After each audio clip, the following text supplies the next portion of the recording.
Hello साथियों, कैसे हैं आप सभी। मैं विपुल आप सभी का स्वागत करता हूं आज के इस वीडियो के। और क्लास 10th के लिए जो है मैथ का सेशन रहने वाला है और आज इसमें पहले पढ़ने जा रहे हैं वास्तविक संख्याओं के बारे में। क्योंकि आपको पता होगा कि क्लास 10th में जो पहला चैप्टर है वो है आपका वास्तविक संख्याएं। और ये वास्तविक संख्याएं होती क्या हैं, सारी परिमेय संख्या और अपरिमेय संख्या जो है ये सब मिल करके जो है आपकी वास्तविक संख्या बनती है।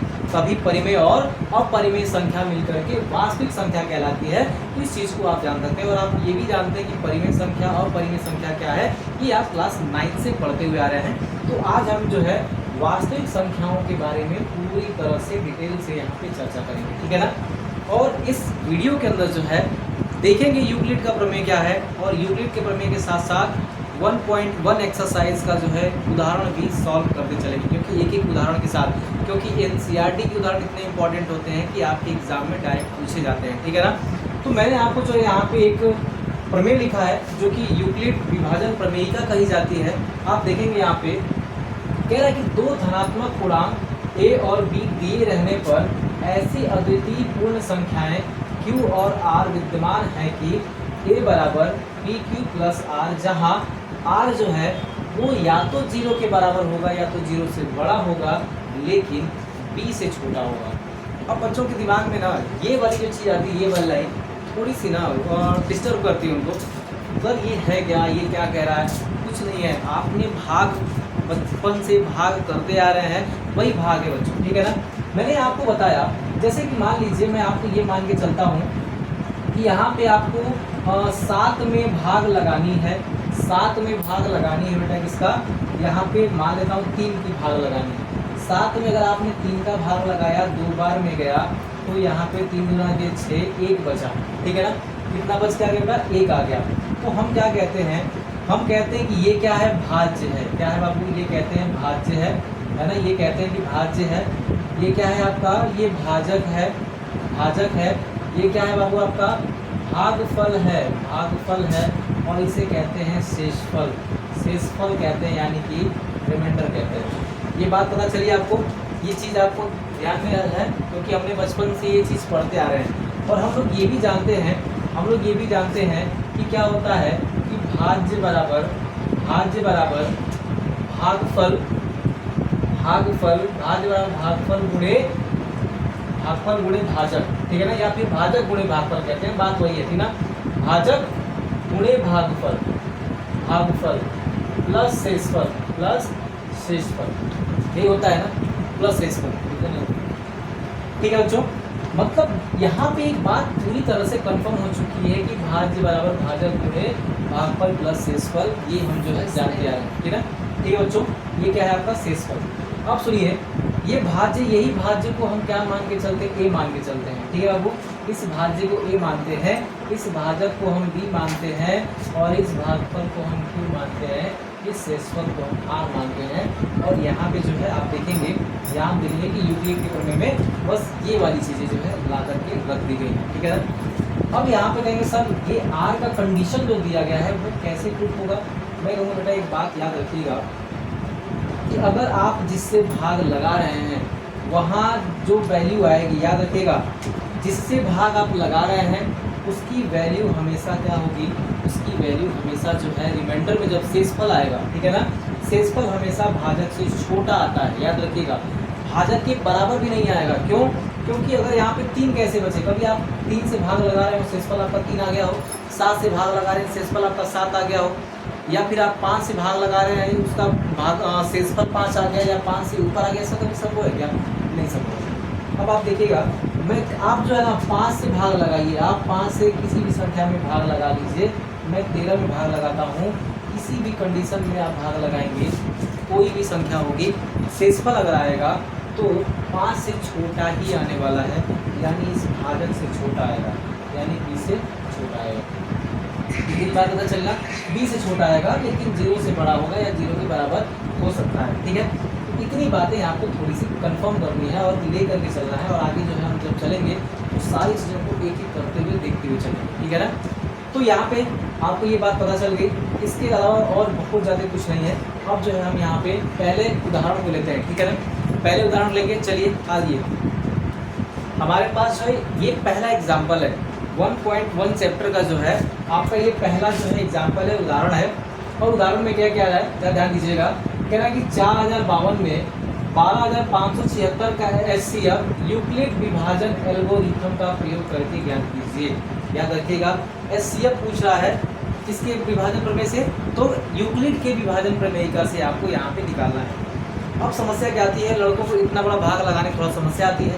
आपको कुछ नहीं करना है, सबसे पहले मैथ का जो आप पेपर दे रहे हो उसके आप बाएं साइड में या फिर कहीं भी रफ कार्य थोड़ा सा आप करते ही होंगे, वहाँ पे आपको जो है ना इसका भाग लगाना है एचसीएफ निकालने के लिए। ज़रा ध्यान दीजिएगा, और इसका भाग आप लगाएंगे कैसे, ज़रा ध्यान देना है आपको। तो हम सीधे सीधे क्या करेंगे कि यहाँ पे जो 4000 जो 52 दिया गया बच्चों, 4052 मैं इधर ले लेता हूँ ताकि लंबा जाए। 4000 जो 52 दिया गया बेटा, इस 4052 को जो है हम 12576 में भाग लगाएंगे, ठीक है ना। जरा एक बात बताइएगा, 4 के 12, ठीक है ना। आपको सीधे से दिख रहा है कि 3 बार में ये चला जाएगा, 3 बार में, क्योंकि 3 बार ज़्यादा करेंगे तो 4 चौके 16 हो जाएगा, तो यहाँ पे गड़बड़ हो जाएगा, ठीक है ना। तो 3 गुना के 6, 3 पचे 15 और ये 1 हो जाएगा और 3 चौके 12, मतलब कितना होगा 0 2 और यहाँ पे 4, ठीक है बाबू, ये कट गया, ठीक है। अब ज़रा ध्यान दीजिएगा यहाँ पे, अगर आप ध्यान देंगे, ज़रा ध्यान से सुनिएगा।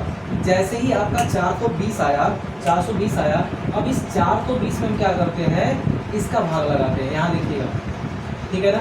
अब ज़रा ध्यान सुनिएगा, क्योंकि तब तक हम भाग लगाएंगे जब तक कट ना जाए, जब तक यहाँ पे शेषफल 0 ना आ जाए, ठीक है ना। ये एचसीएफ निकालने का जो है कक्षा 8 में की सारी विधियाँ हम पढ़ते थे एचसीएफ निकालने के लिए। अब क्या करेंगे, इससे भाग लगाएंगे। ये भाग कितनी बार जाएगा, 4 10 में 40 यानी कि 9 बार में चला जाएगा, ठीक है ना। 9 0 0 और 9 दूना 18 हो जाएगा, और ये यहाँ पे देखिएगा 9 दूना 18 हो गया, 9 चौके 36 1 37 हो जाएगा बच्चों, ठीक है ना। या ध्यान दीजिएगा, ये कितना हो गया 2, यहाँ पे 15 में से 8 गया बेटा 7 हो जाएगा, 9 बच गया है, यहाँ पे 2 आया, कट गया। अब आप देख रहे हो वापस से क्या हो गया, यहाँ पे वापस से यहाँ पे रिमाइंडर बच गया। अब इस रिमाइंडर में किसका भाग लगाएंगे, यहाँ पे देखिएगा 420 का। कितनी बार में जाएगा, तो आप देखोगे 2 बार में, लेकिन अधिक हो जाएगा, है ना। 250 5 हो जाएगा, तो ये लगभग 1 बार में आपका जाएगा। ये कितना होगा 272, यानी ये बेटा आ गया 8 हो गया, और यहाँ पे कितना बचा 11, ये 4 हो गया, और यहाँ पे 148 आ गया बच्चों, ठीक है ना। फिर आप देखोगे रिमाइंडर फिर से बच रहा है, और फिर से भाग जा सकता है किसमें, 272 में बेटा भाग जा सकता है। कितनी बार में जाएगा 272 में भाग, तो आपके दिमाग में चल रहा होगा कि कितनी बार में जाएगा सर। तो मैं कहूँगा देखो एक बात तो क्लियर है, ये भाग 1 बार में ही जाने वाला है, ठीक है ना। तो आप 1 बार में भाग को लेके जाइएगा तो कितना होगा 148 हो जाएगा बेटा, ठीक है ना। कितना है 12 में से 8 जाएगा 4 हो जाएगा बेटा। यहाँ पे कितना है, यहाँ पे आप देखोगे तो ये लगभग आपका 6 और ये 2 बचेगा, और यहाँ पे 124 आ गया, ठीक है ना। 124 आ गया, वापस से क्या करेंगे, यहाँ पे 124 में भाग लगाएंगे 148 का, ठीक है ना। थोड़ा सा लंबी प्रोसेस जा रही है, ज़रा देखते रहिएगा आप लोग। 1 बार में जाएगा बच्चों, क्या होगा 124, कितना आ गया, ये आ गया 4, और ये कितना आ गया बेटा 2 आ गया, ठीक है ना। फिर से भाग लगा सकते हैं आप, यहाँ पे फिर से आप भाग लगा सकते हैं। थोड़ा यहाँ आते हैं, इसको मैं आगे यहाँ पे लिखता हूँ क्योंकि नीचे दिखाई नहीं देगा। फिर आप 24 से जो है 124 में भाग लगाएंगे, 24 से 124 में भाग लगाइए, कितनी बार में जाएगा, यहाँ पे ध्यान देते चलिएगा। और 2 6 के 12 6 बार में जाएगा, यानी 5 बार में जा सकता है बच्चों, ठीक है ना। 5 बार में अगर लेके जाएंगे, 5 चौके 20, 5 गुना के 10 हो जाएगा, 10 से 10 2 12 हो जाएगा बाबू, ठीक है ना। ये कितना आ गया, ये 4 आ गया, बाकी तो कट जाएगा। बाकी फिर से 24 में क्या कर देंगे, भाग लगा देंगे, 4 6 24, और बाबू यहाँ पे क्या हो गया, फाइनली आकर के कट गया, फाइनली आकर के कट गया यहाँ पे। अब ज़रा ध्यान दीजिएगा, जिससे आखिरी वाला कटता है बाबू, जिससे आखिरी वाला जो वैल्यू आखिरी वाले से कटती है वही आपका क्या होता है, HCF होता है, ठीक है ना। यानी HCF क्या आ गया हमारा 4 आ गया। लेकिन वो कह रहा है ऐसे नहीं करना है आपको यूक्लिड एल्गोरिथम का यूज़ करके करना है। तो ये वाला प्रोसेस जैसे आपने कर लिया, जैसे आपने ये वाला प्रोसेस कर लिया बेटा, वैसे ही रफ पे ये प्रोसेस करने के बाद आप क्या करेंगे, फेयर पे आप इस प्रोसेस को जो है कंटिन्यू करते चलेंगे। कैसे कंटिन्यू करेंगे, तो आप मैंने कहा था ये ए है, इसको आप लिखेंगे क्या 12576, और ये क्या है भाजक होता है, ये बी का काम करता है बच्चों, बी का काम करता है, इसमें क्या हो जाएगा बी हो गया, क्यू का काम यहाँ पे करता है 3 हो गया, और रिमाइंडर का काम ये कर देगा 420, ठीक है ना। चलिए अब फिर इसके नीचे लिखना स्टार्ट करेंगे। अब यहाँ पे क्या है, ए का काम करेगा 4052 ए का काम करेगा बच्चों, ठीक है ना। 420 किसका काम करेगा, ये बी का काम करता है, ये क्यू की जगह पे और रिमाइंडर की जगह पे 272। ये एक क्या है, एल्गोरिथम है किसका, यूक्लिड का। क्या निकालने के लिए, तो एचसीएफ निकालने के लिए। वापस से क्या करेंगे, यहाँ तक तो होगी काम, यहाँ पे वापस से ये ए का काम, इस वाले भाग में ये ए है आपका 420, ठीक है बाबू 420, और यहाँ पे क्या है आपका 272 गुणे 1, क्योंकि आपका ये क्यू का काम करेगा, और रिमाइंडर आपका कितना है 148 बच्चों, ठीक है ना। अब वापस जब आप यहाँ पे आएंगे तो क्या होगा, ये है 272, इसमें जो है ए का काम करेगा, ये 148 बी का काम करता है, और क्यू का काम कर देगा बेटा 1, और रिमाइंडर 124 बच गया, ठीक है। यहाँ तक निकल आया। अब यहाँ देखेंगे ए का काम जो है 148 कर रहा है, और बराबर बी का काम 124, 1, और यहाँ पे रिमाइंडर कितना बच गया आपका 24 बच गया। फिर आ जाएंगे ये वाले लेवल पे, ठीक है ना। ये 124 किसका काम किया, ए का, ये बी है आपका, क्यू आपका बेटा यहाँ पे ये दिया है, क्योंकि आप अभी मैंने इसके पीछे बताया ना कौन सा क्यू होता है, भाग में सारा चीज़ मैंने लिख के बताया था आपको। और रिमाइंडर कितना बचा आपका 4 बचा। अब वापस आखिरी वाले स्टेज में ए का काम ये 24 कर देगा, बी का काम करेगा 4, और ये 6 काम करेगा क्यू का, और आपको देखोगे यहाँ पे कुछ भी रिमाइंडर नहीं बचा, और वही जो लास्ट वाला भाजक है वही क्या कहलाता है, HCF कहलाता है। यानी उदाहरण नंबर 1 में आपका जो आंसर आएगा वो 4 आएगा, ठीक है ना। यानी इसको ये वाला प्रोसेस आपको किस में करना है, तो रफ के ऊपर करना है, लेकिन ये वाला प्रोसेस जो है आपको फेयर में करना है जहाँ पे क्वेश्चन दिया गया, ठीक है ना। तो आइए अगला एग्जाम्पल लेते हैं बच्चों, ठीक है। आइए एग्जाम्पल 2 लेते हैं, यानी कि उदाहरण संख्या 2। ये जो है आपके एक्सरसाइज 1.1 का जो है दूसरा एग्जाम्पल है, और बहुत ही महत्वपूर्ण एग्जाम्पल है। देखिए कैसे होगा ये, कह रहा है कि दर्शाइए कि प्रत्येक धनात्मक समपूर्णांक 2q के रूप का होता है तथा विषम पूर्णांक 2q + 1 के रूप का होता है, जहाँ q कोई पूर्णांक है। समझे बात। अब जरा ध्यान से समझिएगा, अगर थोड़ा सा हम इसकी तुलना करें इस प्रकार से कि यूक्लिड विभाजन प्रमेयिका क्या कहती है, जब भी 2 संख्याएं रहती हैं तो वहाँ पे a b q + r इस प्रकार से होती है, जहाँ मतलब आपको ये चीज़ जो है हमेशा लिखनी है, क्योंकि यूक्लिड के विभाजन जब भी आप लिख रहे हो यूक्लिड का प्रमेय आप हमेशा लिखिएगा, जहाँ जो r की वैल्यू है वो 0 से या तो बड़ी होगी या तो बराबर, लेकिन ये हमेशा b से छोटी होगी। और b का काम कौन करता है, तो आप देखोगे कि यहाँ पे b का काम कौन कर रहा है, तो b का काम कर रहा है 2, ठीक है ना। तो b की जगह पे क्या है कि b बराबर बेटा यहाँ पे 2 हो गया, b बराबर क्या हो गया बेटा यहाँ पे 2 हो गया। अगर b बराबर 2 है, जरा ध्यान से समझिएगा इस बात को, तो एक r का मान क्या आएगा, r का मान क्या आएगा, या तो 0 आएगा या तो 1 आएगा, क्योंकि मैंने आपको बताया कि b से छोटा ही r का मान आएगा, b से छोटा ही r का मान आएगा, यानी r का मान या तो 0 आ सकता है या तो 1 आएगा। इस बात को जरा ध्यान दे दीजिएगा बच्चों, ठीक है ना। तो चलिए, कह रहे हैं प्रत्येक धनात्मक समपूर्णांक वो 2q के रूप का होगा, और प्रत्येक विषम पूर्णांक जो है वो 1 के रूप का होगा, ठीक है। आइए देखते हैं, यदि r बराबर 0 लेने पर, अगर r बराबर 0 लेंगे तो यहाँ पे रखिएगा आप a बराबर b की जगह पे क्या है 2 है, ये q है, प्लस r क्या है बेटा 0 है, यानी a बराबर क्या आ गया 2q आ गया। ये बात तो प्रूफ हो गई यहाँ पे, क्योंकि अगर 2q आया है तो आप इसमें 2 का भाग लगाएंगे तो क्या आएगा आपका, आप जब भी 2 का भाग लगाएंगे बेटा तो वो जो है आपका कट जाएगा, यानी ये 2 से विभाजित होगा, और जो 2 से विभाजित होता है वो सम संख्या है, वो क्या है बेटा सम संख्या है, ठीक है बच्चों। अब जरा ध्यान दीजिएगा, क्योंकि कह रहा है कि q क्या है, एक कोई पूर्णांक है, पूर्णांक का मतलब इंटीजर है, यानी कि a बराबर q बराबर क्या है -1 पूर्णांक, -1 जो सकता है 1 जो सकता है, तो यहाँ पे 1 2 3 4 कुछ भी रख लीजिए आप यहाँ पे, तो आपको यहाँ पे सम संख्या ही देखने को मिलेगी।